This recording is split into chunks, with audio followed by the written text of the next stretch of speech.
नमस्कार।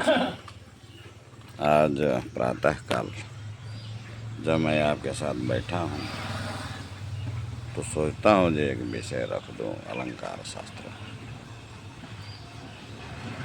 क्योंकि अलंकार हाई स्कूल तक अनिवार्य है। तो पहले अलंकार की परिभाषा ले लेते हैं कि इसमें कहा गया है कि अलंकरोति इति अलंकार, अर्थात जो सुशोभित करे, शोभा बढ़ाए, उसे अलंकार कहते हैं।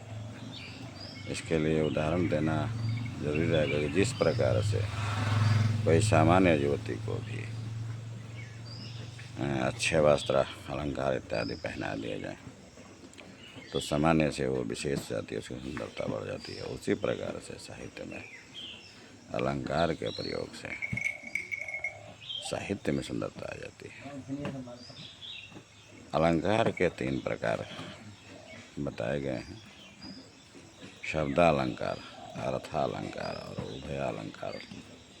लेकिन हाई स्कूल स्तर तक 2 ही अलंकार रखे गए हैं, शब्दालंकार और अर्थालंकार।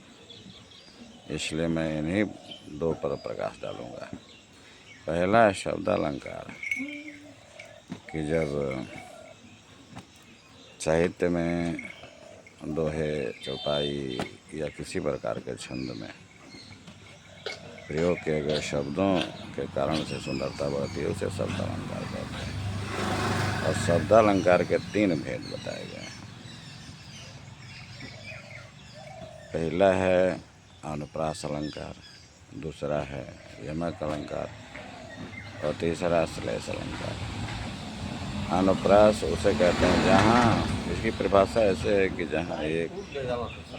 जहाँ पर एक ही शब्द बार बार आए, अर्थात एक शब्द की आवृत्ति बार बार आए, वहाँ पर अनुप्रास अलंकार होता है।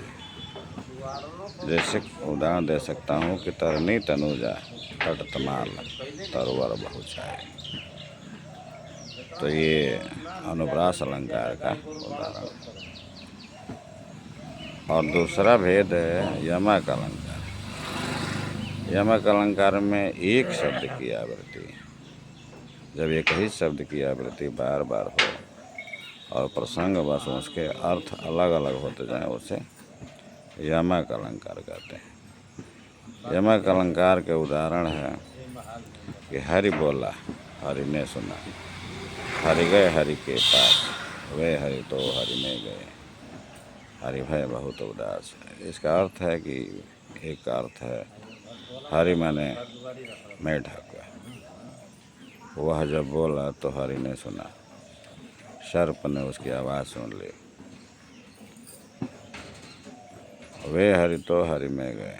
वो जो पहला जो मेढक थे वो तालाब में चले गए, तो हरि भय बहुत उदास, तो ये सर्प बहुत उदासीन हुए।